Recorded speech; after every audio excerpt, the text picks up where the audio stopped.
the Paranormal Project radio show.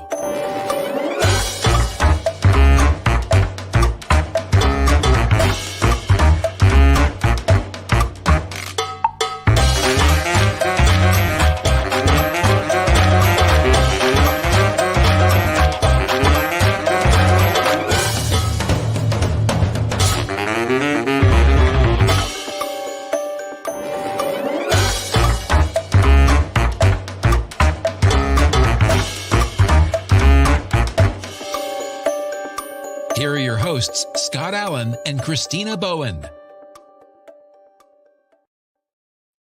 Hello, everyone. Welcome back to the Paranormal Project. My name is Scott Allen, and I am here with my lovely co-host, Christina Bowen. How are you, my dear? I'm good. How are you? I'm On a doing Halloween hangover. I know, right? I was very good last night. I didn't eat all my son's candy, and he got a stash. I got to tell you, usually where we are, we get, if we're lucky, you might find 4 places that have their lights on to go trick-or-treating. And he was invited by friends to go to a different neighborhood, and it was all the difference in the world. He had a blast. People were outside making s'mores. They had bonfires. It was just like the best neighborhood. I love that. Yeah, it was really good. We only had a few kids in the neighborhood. Now I know on some of the other side roads or the main road coming in, you could see the hordes that moved through. We've got some neighbors that really do it up and do, big stuff in the yard. I do a little bit. I got to have my pumpkin out there though. Yeah, it's nice. Well, it's funny because I have a 10-year-old and he has never enjoyed carving a pumpkin. So every time we do it, he was all gung-ho, and I'm the one with my hands in the guts, pulling the seeds out. And this year I didn't even bother, and he doesn't ask because he doesn't like it. So what kind of a kid doesn't? He's a weirdo. I've done it. I've been doing this forever. My son, I have tortured him and made him do it as an adult. And I had my granddaughter, so I made her do it. Yeah, there you go. There you go. Really cool things now. They have, and of course, me being a blind person with a knife, maybe not the safest thing. They've got these they're like metal cookie cutters, and they're really thick stencils. Mm-hmm. And they come with a rubber mallet. And you just stick them on the front and bang them in. And it was the best thing. She had the best time sitting there beating on that pumpkin. Oh, that's awesome. It turned out really good. I want to say hello to Melissa Blackman. Hello there. And also Gregory Nicholas. Gregory Nicholas is another psychic medium. Hi. And we met him. Well, do you know Greg? Have you met him? He's a friend of Kathy's. And I met him in Ohio. I didn't get to actually meet Greg. He came through and I was busy with somebody at the table and I tried to get away and I wasn't able to, but I hope to eventually meet in person. Greg, I hope you're coming to Paris Icon because we'll be there again. He is, because I've asked him. And he's coming on our show in a few weeks, so we're going to get to chat with him too. I can't remember the date, but he's going to come on and talk about all the stuff he's got going on. So I'm very, very excited for today's show. We have a lovely woman here with us today. Melissa Tittle is the CEO of, I hope I'm saying it right, Hather Studios. She was also the director of content and development for Gaia. She has a new movie out called Code 12 and a bunch of other things to her name. And you and I have both met her. We had a chance to chat with her quite a bit in Ohio. So I'm very happy, very, very happy to have her here on the show tonight. So without further ado, Melissa, come on out. There you are. How are you? Hi. So good to see you again. You too. I'm in my basement right now, so disregard that. There you go. Quiet place to go. You know what? You need a green screen. I'm in a closet, but you never know it. It's I know. I definitely need a green screen. That's my I'm in a bedroom, so yeah, exactly. Right? I need some kind of a virtual background. How have you been since we've seen you? It was last spring when we last chatted. Good. Really busy. Yeah, really busy. Yeah, it's crazy. It's the end of the year. I don't know what happened. Like something happened between the beginning of the year and now. It's just like a blur.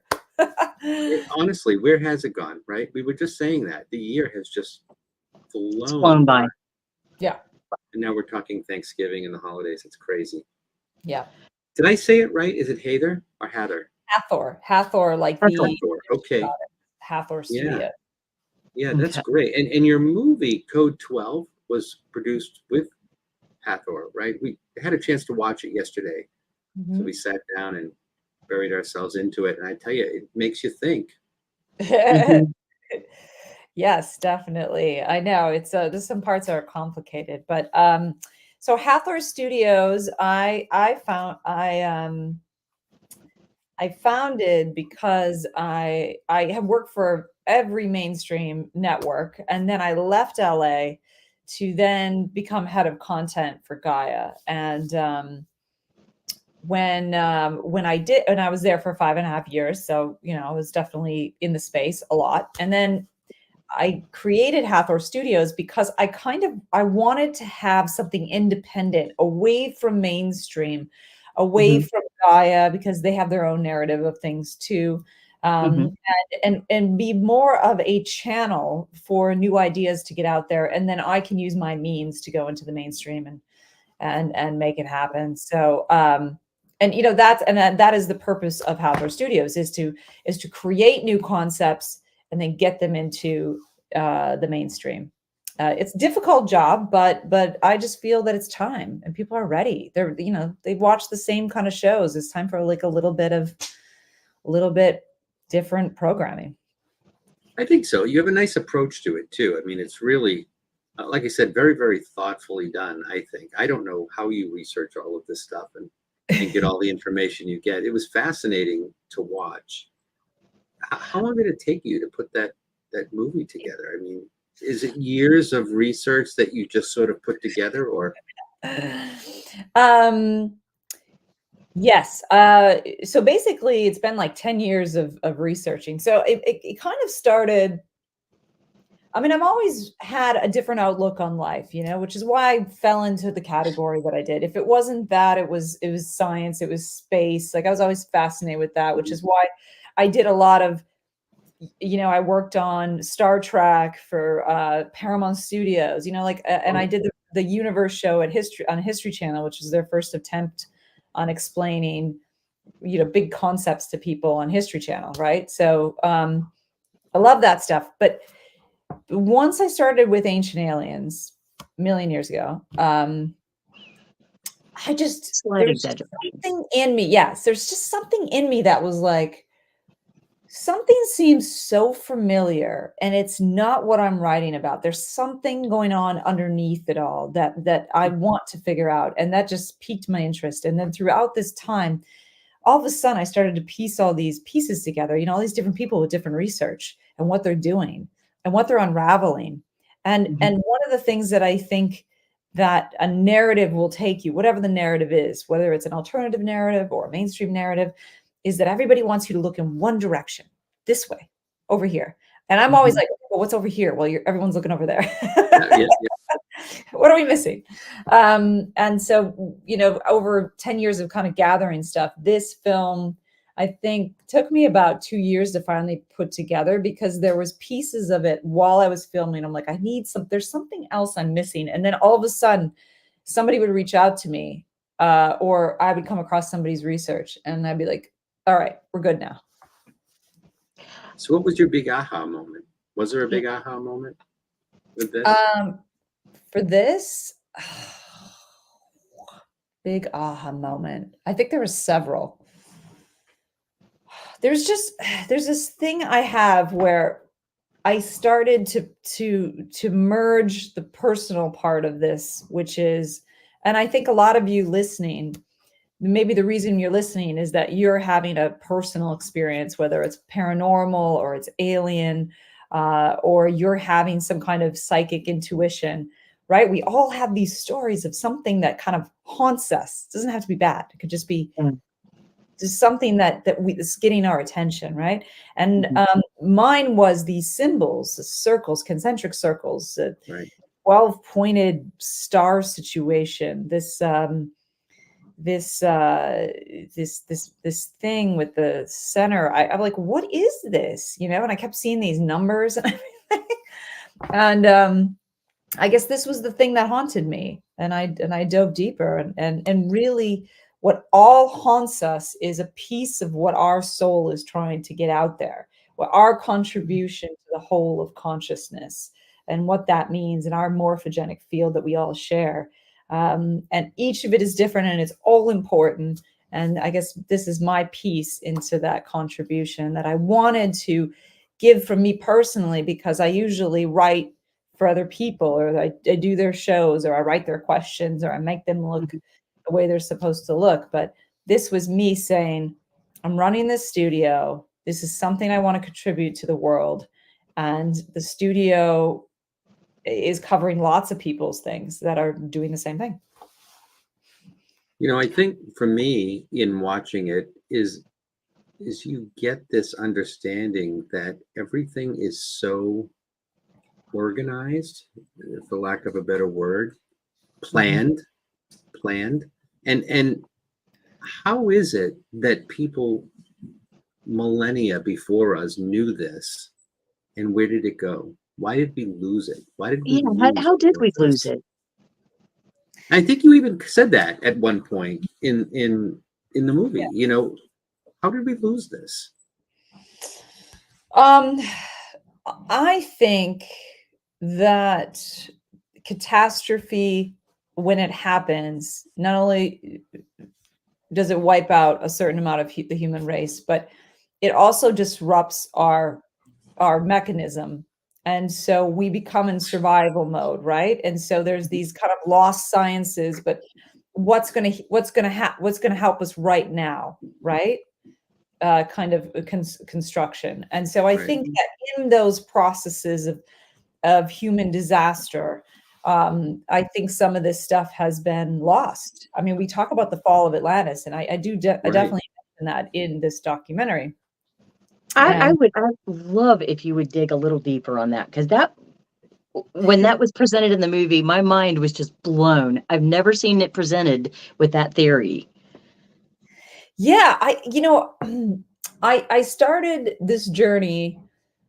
I mean, as you know, the journey started a while, but I started looking at Atlantis. Like, what does Atlantis really mean? Like, everyone's looking for it, you know? And where are these patterns, either natural, like the way that Plato describes it as this city with the concentric circles? It's in a body of, it's an island with concentric circles. It talks about the beings there being highly advanced, and then something, they misuse their power. Right. We all know this story, right? Mm-hmm. And I thought to myself, okay, everything in mythology is symbols. It's a representation of an event. When we talk about the gods and the goddesses and you know, the son of Apollo coming down with the chariot and burning half the earth, there's no chariot. There's probably a solar flare that burned through the earth, right? We got to think of things of like how they're explaining things to. Right. And so when I think of Atlantis, I do think that it existed, but the symbolism to me is part of the understanding of what the Atlantean people understood. So the concentric circle line, the way that the beings use the technology, like the idea of Atlantis is part of the technology. And what we learn about Atlantis is that there's a fall from grace. The island is destroyed, right? And all the beings from Atlantis perish. Some people believe that it wasn't that they all died, they fell interdimensionally. So it's as if that wherever we were in that place and time, there's Atlantis being represented by a moment in time where we fell from the amount of dimensions that we could access to 3. Instead of using, you know, this is arguable, right? Like 7, 8, 10, 12, whatever, what was where Atlantis was at. And that had to do with some kind of technology. Now, we don't know anything about this technology. There's the idea of this kind of cosmic egg in the center of the concentric circles. This is represented by William Henry's work that he talks about that he was researching in the temple of Seti in Abydos. But that's it. So could Atlantis itself, the understanding of the beings and the concentric circles, be part of an actual symbol of a technology, and that the Great Fall is not just the island, but the Great Fall of all of us descending into another dimension. I'm going to have to sit and rewatch this like 5 times. Right, I know, and I said the same thing. I've got to go back and watch it again because it was so I literally got a review that said, I watched it 4 times, and every time I learned something new. Yeah. And I'm like, oh, that's good then. I don't want it to be boring, but I want to present something new so people can come up with how this is their truth, you know? And these concentric circles. Oh, sorry. Go ahead. Yeah, no, go ahead. I was going to say these concentric circles that are everywhere and just fall, they just apply to so many things. And, Stonehenge to even artwork, you talked about Da Vinci and all of that. And I don't know, it just sort of on the same, but a little aside, Stonehenge. Have you ever been to New Hampshire to the Stonehenge here, America's Stonehenge? No, I haven't. Now, I that's on my list. That is about she's making notes. 15 minutes. All right. 10 to 15 minutes from where I live. I actually ran an event there last year. And it's fascinating. It's different than the Stonehenge in England, at least in how it looks. And they uncovered all of this. They've been excavating it. But everything like Stonehenge in England is perfectly aligned. There are these quote unquote windows that you look through, and they're lined up perfectly with certain the sunrise, the sunset, the astrological signs, and it's absolutely fascinating, and it's right up the road. And so if you ever come out to New Hampshire, of course I'd love to take you up and show you, but it's really very, very interesting because it's the same thing, and it's all the circles. It's just different in the way that it looks, but some people, some organization or civilization, I should say, many, many, many years ago, set this up in very much the same way. Yeah, and why? And same thing with the pyramids in England. Why are they the way they are? Mm-hmm. And you talk about them being these, I don't know, lack of a better word. There's a purpose to them other than there's a place that we could crawl into and put people and others. There's a purpose for this. Energy is creating energy and all these other things. And how? And I don't know how it works. It's just a fascinating thing, really. Just looking here, we get who's this? Okay. Saying hi from New England. Love you, Christina. Medium Sky Rays. Happy to catch you all. Great show. Oh, that's nice, Amy. Thanks for joining us. I'll pay you later, Amy. Yeah, right. Man, I didn't think about that. I should have paid some people to come on here. There you go. Stuff about me. It's amazing what $20 will buy you these days. No, I'm just kidding. Yeah, I think it's really fascinating. I think that one of the things that I present in this film is a theory that a lot of people talk about, but the idea of the 100th monkey theory.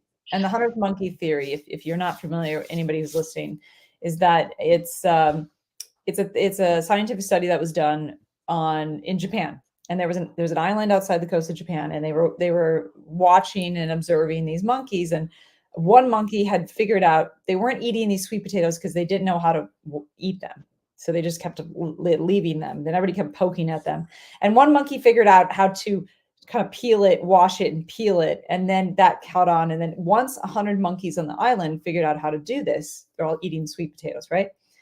All of a sudden, simultaneously, the same species of monkeys on the mainland are doing the same thing. Now, nobody came over on a little boat and said, right, this is how you do the sweet potatoes, and taught them how to do it or showed them. They picked it up from a morphogenic field. This is the scientific study. So the kind of idea is that then we as a species, as humans, are sharing that morphogenic field. We're sharing our own morphogenic field. So we're constantly putting things in there that then we are grabbing from to take down as information. So the idea of the concentric circles and the stone circles, as you were talking about, New Hampshire, kind of mimic the stone circles in England and some other places. this I feel is in the frequency. This has been downloaded by the shamans or the people that are really in touch with that. And they're like, we have to make this circle and we have to align it to the equinox, or we have to align it to the summer solstice, or whatever the meaning was, the thing that they had to do. But as you said, all of them have almost the same alignments, right? Whether it's the summer solstice or the winter solstice or the equinox, they all have a purpose and they're specific. So here we are with this idea, like, think about all the things in your life. Like, yes, we have all these monuments. They're representations of something. Think about everything that you do. Where are we taking that information from? These ideas from? If we're just recycling these things together, and we're saying they're either original, or we say, that's old, this is the new. But the idea of a morphogenic field is that it does trap us into our consciousness, one thing that becomes our consciousness, but we can change it. So we are actively participating in our own prison. Right. And we can change it to grab different things down from the field. And I think a lot of you listening, you're obviously on this podcast because you're into things that are a little bit different. You're into kind of asking bigger questions about the unseen. And I think the more people asking those questions, the more things appear in our morphogenic field and we have more answers. And I think we're contributing to that. So it's a bigger concept to think about. But I think that the unknown is where all the most amazing information is. Like the further we can go in our minds and discover the things we can't see, the more we discover about what it means to be human. Right. And that's such a good thought too, because when I was thinking this, as I was telling you about the New Hampshire Stonehenge, it's fascinating that although it's different, it's very much the same in many, many, many ways. But it's not the same people that said, okay, we've built one in England, now let's go over to America and build one there. I mean, there were people doing this independent of each other on two different continents. And yet there was no Google, there was no internet. There was no Google, there was no plan. It was just, that's what was happening. And the fact that it was happening is fascinating to me. Yeah. It's just absolutely fascinating that people would think of doing that. Right. Well, I mean, I think I was reading the other day that they found the first like carved circle that's like 250,000 years old. Like somebody purposely like took a stick and split it and like created a center and then did a perfect circle and like carved it. You know what I mean? Like that kind of perfect circle. And that might not be a big deal for everybody, but why did they why the circle? Why not the square? Nobody likes squares, just circles. Isn't that the truth? Well, think. It's odd. Sorry, I didn't mean to. Yeah, why? And speaking of circles, you want to talk about circles? Let's talk about crop circles. How much experience have you had with that? Throughout your, I mean, I've covered stories on crop circles. I've incorporated some people's research onto it. I've never been to one. I'd love to. My understanding is, the ones that are really unknown, they're sacred geometry shapes, but also when you're in the presence of them, they have a frequency. And a lot of them are concentric circles. Not all of them, of course. There's all sorts of shapes out there, sacred geometry patterns and stuff like that. But there's some kind of power inside of them. So, let's talk about that for a second, because who made the crop circles? Right. That's been the question, hasn't it? Like, nobody knows. Farmer in the morning who gets up super early and somehow cuts somehow perfectly. Did you just hear that? Did you just hear that? No, what happened? A voice just came through. Now I heard it in my ear, and this sometimes will happen because this is what happens when you get sensitive people talking together about stuff. A voice just came through. A man just said, "Nobody does." Oh, wow. And I think when we play it back, you'll hear it. It wasn't me. No, but I heard it. and you two are much too dainty to sound like that. So it's not. Is there anybody else around you? I don't know. Dainty. That's not a word used for me very often. Well, okay, enjoy it. It's a compliment. I'm reaching out here. I'm reaching. Did anybody else hear that on your end? I know you were. It's hard when you're talking to hear it, but if anybody who's listening actually heard that, would you just write something in the chat? We definitely heard what I think may have been an EVP or something, and this is not the first time this has happened on the show. That would be so cool. Before. No, definitely we'll have to do a replay right away. She did. Yeah, Bobby. Yeah, Bobby says she heard it too. Rachel says she heard it as well. Yeah, How I thought strange it was is that? you. Scott, I thought it was you. No, like, yeah, right. no, not at all. All Very right. cool. Phantom Very voice. strange. It would have been better if you would have just told us who they are. Yeah, right now, whoever's there, come on and give us a name. That's fascinating. Yeah, because like, I mean, come on, don't be Captain Obvious. Right. Hi, Joe. How are you? Nice to see you. Yeah, it's funny though. I will look back on that after because I think it's fascinating. But I think that the crop circles, and why have we never caught one on camera? I mean, people have surveillance cameras everywhere nowadays. Seriously, there are cameras on everything all the time. How come we haven't caught anything happening? Yeah, that does give the kids or the farmer waking up really early at 1 o'clock in the morning to make a pattern and say aliens kind of out if nobody can verify any footage ever, unless they're that good. But yeah, there's just something really interesting about that. So the concept of aliens, right, or some otherworldly being creating these and leaving them behind, again, poses the same questions you have with any beings that aren't human. Why would they do this, and what do they want? Right? Exactly. Where do they come from? Right. What's the point? I was just about to say something they say in Ancient Aliens all the time. I was like, could it be? But could it be for real? Could it be that they're creating this in another dimension, and its lasting imprint is kind of the 2D version in our 3D reality in a crop circle? And then why?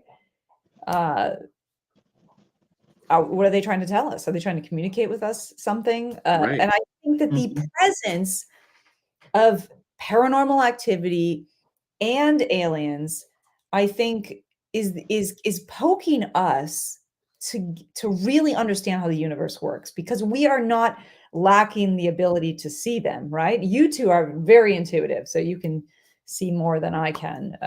I can see patterns and numbers and stuff like that, but we all have this ability. Like we can travel interdimensionally. We just haven't figured out how the universe works. And I think that their existence is constantly poking us to go further, to understand how, not just through physics, but through consciousness, how the universe works. And so these events, just with the crop circles, it's like,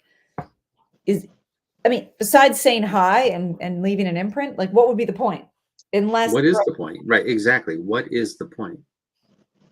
And I don't know. Have you ever heard of them happening here in the States? Or is it mostly all over in England, Scotland, that area? Typed in there, South Africa. Somebody typed in some. Oh yeah, Robert had said in the geometric patterns in South Africa. Yeah. Guys, I'm blind. That's South America. Oh, South America. Sorry, yeah. You're the blind one, and South America. That's why I was talking. So I was like only grabbing it for a second. So I didn't oh yeah. God, Robert is actually sitting right here in the studio with me. He's on the other side. Just as an aside, Robert and I have a show tomorrow. Robert is a filmmaker, producer himself, and we've written a show, and I'd love to tell you about it when we're off the air because I don't want to usurp your time. But our show is called Providence of the Heart, and it is about these little coincidences, synchronicities. It's about the opening to mediumship and the ghostly apparitions and the near-death experiences and all of that. And we go live tomorrow night at the Alley Theater in Middleborough, Massachusetts. So this is the first time it's been seen anywhere. So he's sitting over here while and he's texting. So anyway, he's watching the show on his iPad or his phone. But anyway. So yeah, so I think that it's a fascinating thing, really. I think it's absolutely fascinating. I don't understand where they're coming from. Do you believe, I mean, do you have a feeling on whether it's aliens or what? I know people have tried to debunk this and, that kind of stuff. Yeah. And I suppose that's important, but I do think there is such a supernatural element to this. Are we just talking about crop circles The or crop just circles, the crop Yeah. circles, still Yeah. continuing on with that. I mean, some of them can be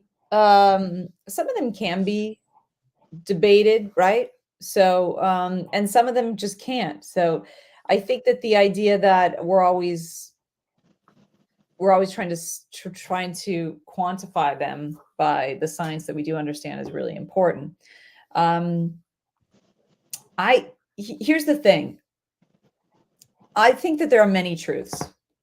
So when you're always looking for the truth, you find the one that resonates with your belief systems and how you feel. And I feel that in this field, for me to stay a journalist, I have to accept that there are many truths. So in that process of interviewing people and investigating things, I look at the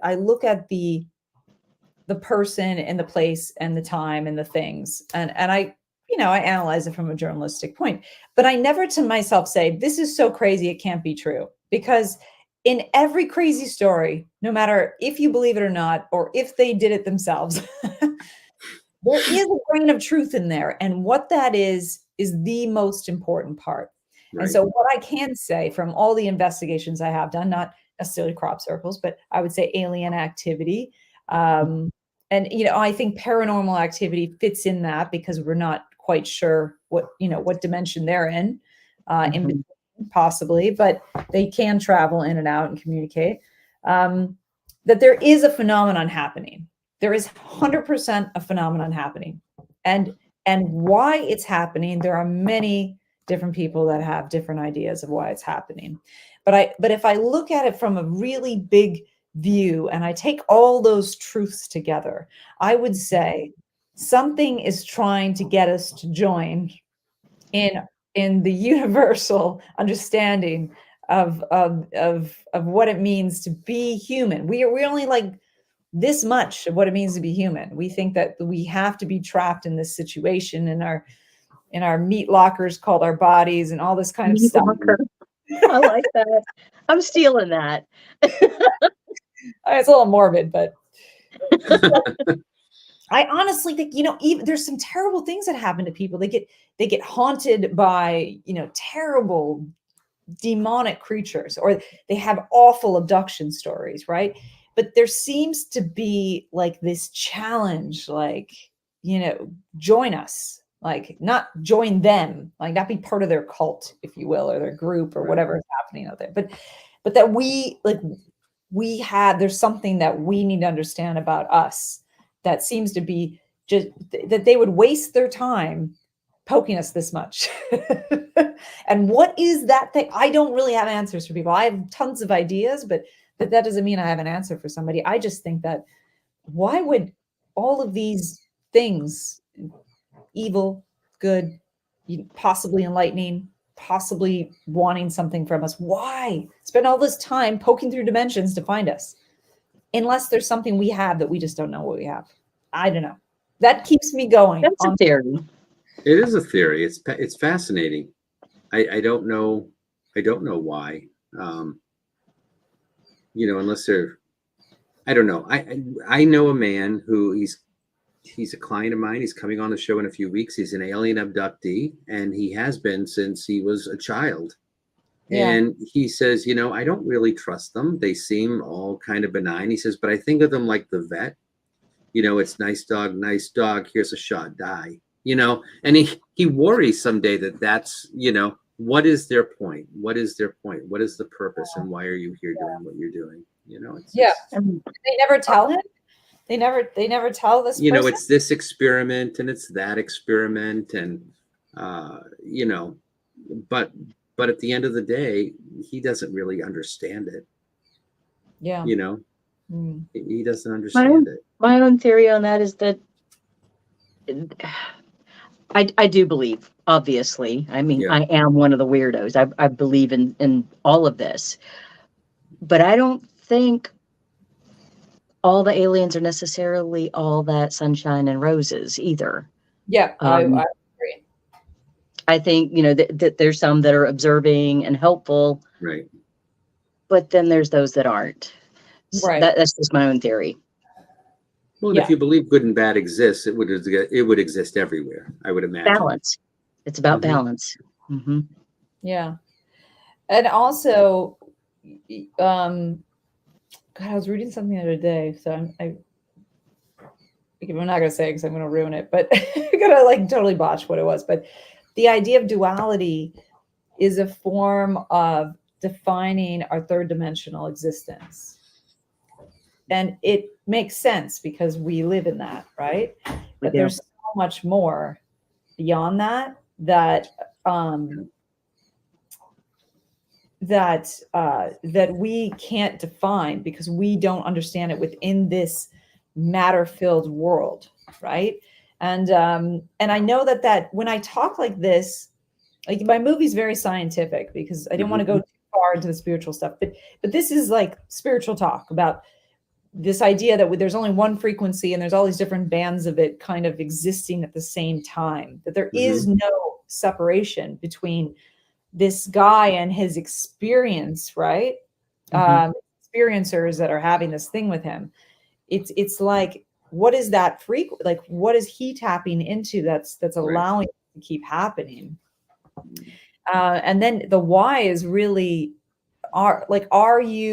if there's only one frequency and there's all these different bands, right? Everyone's going the same way. Then if you just switch, or then you're going in the same direction as everybody else. You're not avoiding it, but you are now tapping into something totally different. And I know that from a quantum physics standpoint, this is something that's been talked about a lot. The unified theory, the understanding of the unified frequency model was the original model, and then it turned into multidimensionality so that we can make more sense out of it. So that's what I'm saying. Like, if we really understood where these things were coming in, how they were infiltrating our system, we could change that frequency completely so that we weren't having infiltrations. Yeah. And I think, speaking of frequencies too, I think a lot of this, when we talk about people who are mediums, I liken it to a dog whistle, really. You can blow a dog whistle, it's on a different frequency. And the dog can hear it. They're capable of picking it up, and we're not. And I think it's that way with mediums and people who are sensitive. You can tap into a different frequency. I think it's all right here. I think it's all right here. It's just what you're capable of perceiving, I believe. Yeah. Go ahead. Oh, no, you go ahead. I wanted to ask you, because in your movie, you talk about that you've had this vision, this dream, over and over and over again. Is it always the same? How long has this been going on? Has there been any changes since you made the movie? Oh, very good question. So I'd say about since I was 10, and it kind of went on until my late 20s.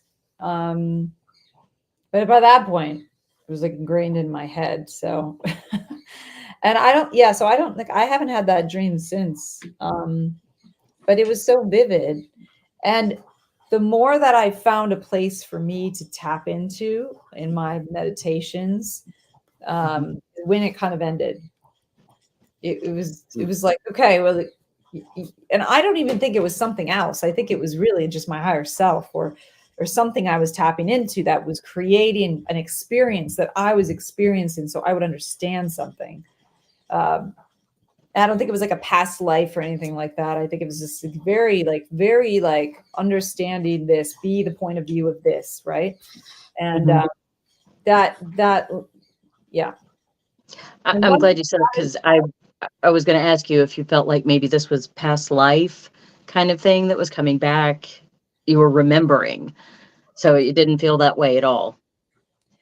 Well, I mean, I think when I was younger, I defined it as that, and I because of course I probably had other lifetimes on Earth where I was doing stuff like that. I mean, we kind of gravitate towards the same thing. We probably all were having a conversation in a temple at one point. And now we're back again. I'm in a basement.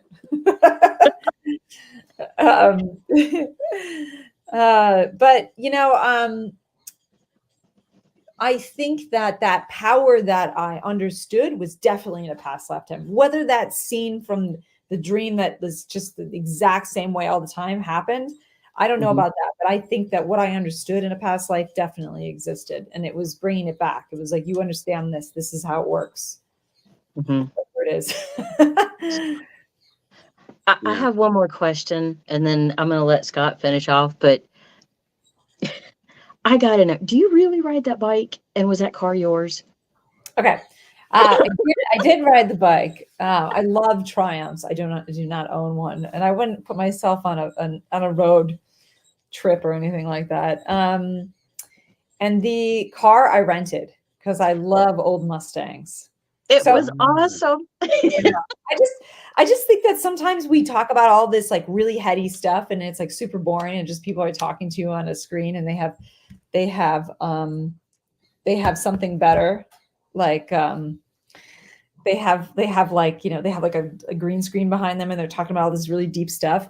I was like, I'm gonna get motorcycles and fast cars, and we're going on a journey. Oh, that's awesome. That's great. Well, you won my heart that way. So yeah, and I am going to go back and watch it. That was really hard to drive. Have you guys ever? I mean, I'm sure people have like old cars and stuff, but I love the old 1965, 68 Mustang. I'm a super fan, right? Yes. But we forget that power steering is really cool. There's no power steering in right. It's an effort.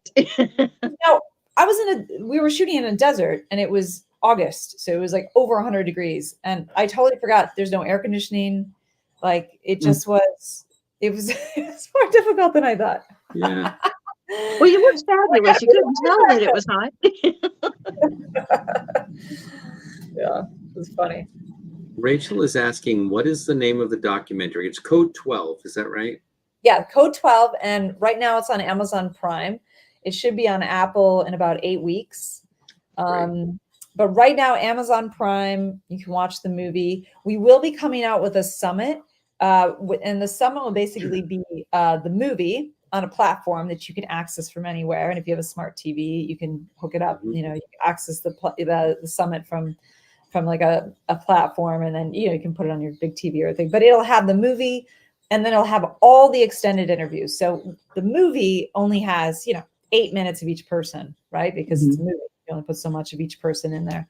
But there's 2 hours of interview for each person, really explaining their work, their devices they created, the stuff that they do, that kind of stuff. So and people are like, what is going on here? This is your deep dive. You've got like over 12 hours of content. Now, when you say a platform, do you mean a platform like Gaia has a platform and that type of a thing? No, what do you mean by platform? It'll be kind of like a Vimeo platform where they can just download it. Oh, I got you. Okay. I wasn't sure if you were doing your own network kind of thing. No. Okay, good. No, I do not want to do that. Been too bad. That's a lot. Yeah. So I'm making really strong opinion there. Running a network? No, thank you. No, thank you. But so have you started your next project? What types of things would you like to work on with this new? Well, I definitely want to get into the alien conversation for sure. Not that I haven't been in it, but to have a unique take on what's been happening from some of the way that I do journalistic cover. There's another documentary that I'm working on that will be coming out soon, if not by the end of this year, definitely by January. And that is a scientific study that's happening all over the world based on meditation. Oh, wow. Meditation. Yeah. Wow. Yeah. I'm a huge fan. I love it. It can do so much. Yeah, it's going to be pretty exciting. I'm excited about that one. We've just started getting that out. So, so pretty open, but those are the kind of things that I'm going to be working on. And then I definitely want to do a series of Code 12, the movie. So it's 90 minutes, the movie on Amazon Prime, but I really want to do an actual series where we can spend 45 minutes in, the Temple of Seti, or the Tomb of Seti, which we talk about in this documentary that reveals something very important, 12 Gates, and really get into that and interview people and just be there as a cog in the wheel for the bigger concept. So I'm really working on that because I think that would be mind-blowing and more information. Slower. Well, and I think too, where you talked about getting into the whole alien contact thing too, because you do have a podcast still, Cosmic Canteen, right? Where can people look for that? Cosmic Cantina, Spotify, iTunes, iHeartRadio, and then I think we've been acquired by some other platforms too. But yeah, it's me and two other sci-fi writers, and we have a good time. Very serious stories. We talk about everything from paranormal to aliens to Bigfoot to crazy Matrix stuff, like all sorts of stuff. But we have a couple drinks and we kind of give each other shit. But I think it's good. Sometimes these judgment here. Yeah. It's good. Yeah, we have a good time here too, don't we? Huh? Oh yeah. Nobody knows what's in the cup. Nobody knows. Nobody knows what's in the cup. We do have a good time. It's a secret on your show, not on mine. We're really open about all of our alcohol drinks. This is the first thing we talk about. Sure, it's water. Yeah. Wink, wink. Yeah. Wink, wink. She's usually blind. She doesn't know. She just pours, Yeah. Oh my gosh. I stick my finger in the cup, and then when it hits it, I know to stop. You're done. You know you're done. Perfect.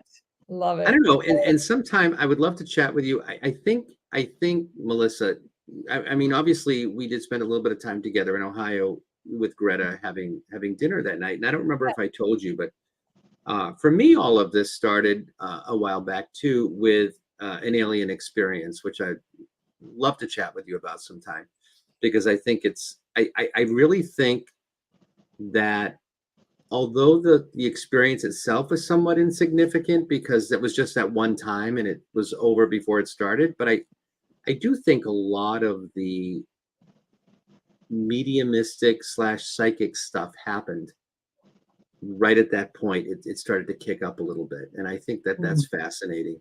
And I didn't think about it until years later. When did this start to really take off? I mean, there was empathic things growing up, but at that moment things changed. And then ask yourself, is it because your perception of reality then expanded that you were actually able to receive the gifts you already had? Before that, you're like the idea or the concept you couldn't even grab, but just think of it like you're like, that's not human. What is that? And then it never came back, right? Never happened again. So you learned your lesson. You were able to gravitate. You gravitated towards the things that you already had that you were supposed to acquire. So that's what I mean about them poking us all the time, like trying to get us to like understand, like literally poking. I heard someone explain it the other day, like whoever they is, think of like a kindergarten teacher. We're the kindergartners, and they keep shoving us toward the answers and trying to show us these things and want us to figure it out for ourselves so that we can grow. But are we? Well, I would say 80% of the people that have these alien encounters do acquire some kind of gifts. There's really? I mean, there's some people. I don't know about the guy who's coming on your show. I mean, actually, he did say that to me as well, because I've had this conversation with him, and he said that was common. But to hear it from somebody else, is it reaffirms that. When I say 80%, it might be higher, but I would say 80% of the people are all of a sudden they're clairvoyant. All of a sudden they can see stuff, or there's things that they're there's one woman who had multiple abductions. She had an implant. She had it removed. It was a whole thing, right? she all of a sudden was downloading quantum physics. Like, she was grooming dogs for a living. She wasn't interested in quantum physics. And all of a sudden she had her mind was full of just information that she never had read or looked at, So again, there's things that I feel each individual person is supposed to bring through their truth to make up the many truths.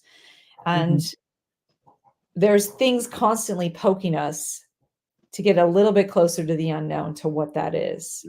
And so I just think these experiences are constantly reminding us that, all right, that woman, now she's writing about quantum physics. It's incredible. That's mind-blowing. It's incredible. So Melissa, we've hit just about the end of our time. And we have a couple, which is, I'm telling you, it's always great when you have a good guest. It just flies by. I do want to give you a minute just to let people know where they can see more about you, your website, and where they can hear you, and whatever else you've got going on. Great. Yes. So my website for Hathor Studios, like the goddess, www.hathorstudios.com. So it's HATHOR studios.com. And you can find out about all of our stuff. You can see all the things we're doing and who we are and all that kind of stuff.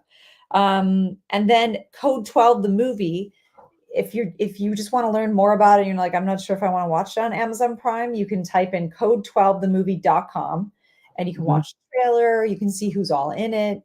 You can get all the information you need if you're not sure if you want to go to Amazon Prime and watch it. And then I have my own website, melissatittle.com. There's a couple things on there. It's a bit old, but you can find me there. And you spell your last name a little bit different, just so that they can find you. It's Tittl, no E, correct? No E. I know, it's very weird. Tittle, but no E. So melissatittle.com. Tittl, no E. That's right. No E, but don't type no E. Just leave it off. Leave it off. Yeah. I want to thank you so much. Cosmic Cantina. Check out Cosmic Cantina on Spotify, iTunes. You can also type in the Cosmic Cantina if you want to find out more about all of our stuff. Let's see. Do I have anything else? I think that's it. And then we'll let your audience know when we've set up the summit. So if people are really interested in it, definitely. Yes, and they want to watch all the extended interviews from everybody, that will be it. So I want to thank you for being here today. I just like to remind everyone that tomorrow is opening night for Providence of the Heart with myself and Robert Neal Marshall at the Alley Theater in Middleborough, Massachusetts. Tickets are still available, and there is a promo code. It's POH, like Providence of the Heart, POH 10, the number 10. And you can go to providenceoftheheart.com and get tickets there, or go on my website, mediumscottallen.com, ALLAN, and you can get your tickets there and save yourself. So tickets are really affordable. I think they're $25 with the $10 off. They're only $15 to come to the show. And there are seats available tomorrow night. We would love to see you. And there's a few other events coming up too. We'll be at the New Bedford Kilburn Event Center in December. And in January, we are at these are galleries, by the way. These are not the Providence of the Heart, but we're going to be at the Bull Run in Shirley, Massachusetts. I'm going to be in Naples, Florida at the end of February. I've also got a couple of more events coming up around Valentine's Day. We'll tell you later on at the time. But I cannot thank you enough, Melissa, for being here. It has been an absolute pleasure. Please hang on after the show so we can say goodbye. And everyone else, thank you, Christina, and we will see you next week right here on the Paranormal Project. Have a good week, everybody. Thank you again. You've been listening to the Paranormal Project radio show with Scott Allen and Christina Bowen.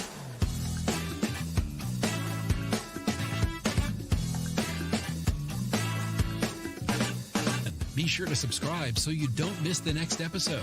While you're there, leave us a rating and review. We'll be back next week with more exciting guests. Now go out there and explore the paranormal.